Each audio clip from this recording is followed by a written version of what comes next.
রবিবার মানে ছুটির দিন, আর ছুটির দিন মানেই গল্প, আর গল্প মানেই স্মৃতিচারণ। নমস্কার সকলকে, আমার চ্যানেলে আরও একবার স্বাগত জানাই। বিগত বছরে লেখালেখি নিয়ে চর্চা চলেছে অনেকে জানে, আবার অনেকেরই অজানা। দিনটা ছিল খুব সাধারণ ওয়ার্কিং ডে। আমি রোজ যেই রাস্তায় যাই তা ধরেই পৌঁছে গেলাম আমার গন্তব্যে, সূর্য সেন স্ট্রিটে। সঞ্চালনার দায়িত্ব পড়েছিল আমার কাঁধে, আমি না চাইতেও। তারপর চলল অনেক প্রোগ্রাম, প্রদীপ প্রজ্বলন, পত্রিকা প্রকাশ, প্রাইজ ডিস্ট্রিবিউশন, আর শেষে আমার নিজের কবিতা পাঠ। সঙ্গী ছিল ওদিন মা। নিজেও লেখালেখি ভালোবাসে বই কি, বই উপহার পেল সেখানে। এমন সাহিত্য উদযাপন তো কম দিনেই হয়, তাই সব হলো, কিন্তু বাদ পড়ে গেল খাওয়া দাওয়া আমাদের।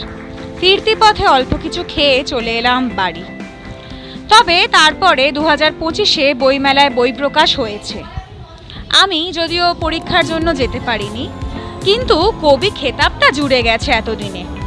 আর কিছু সাথে জুড়ে গেলেই তা বহন করা, রোজ দিন প্রতিপালন করার অনেক গুরুভার কাঁধে এসে পড়ে। তাই আমি আর এসবে নেই। যেমনটা মন ভালো না লাগলে ফুচকা খাই, ওরম করেই মন খারাপ হলে কবিতা লিখি। প্রকাশ্যে আনি যেগুলো প্রকাশযোগ্য বলে আমার মনে হয়, কারণ যেখান থেকে লেখা শুরু, যা বলেছি আমার কবিতা জীবনে আগের পর্বে, সেখানেই পৌঁছে গেছি এখন।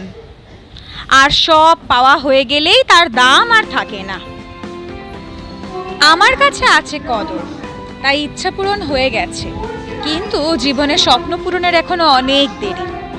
আমার কবি জীবনের কথাটি তাই এখানেই ফুরলো, মোটে গাছটি মুড়লো।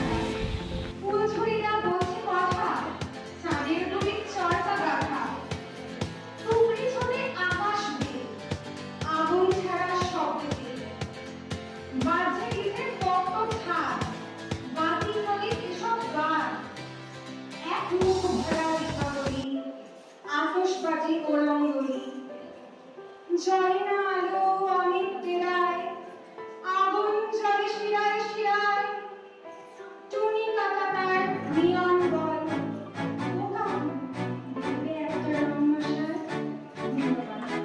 এসে হ্যাংলার মতো আবার বলি, ভালো লাগলে video like, comment, share, subscribe. আর শুভাকাঙ্ক্ষীর মতো বলি, সকলে ভালো থাকবেন। দেখা হবে পরের ভিডিওতে।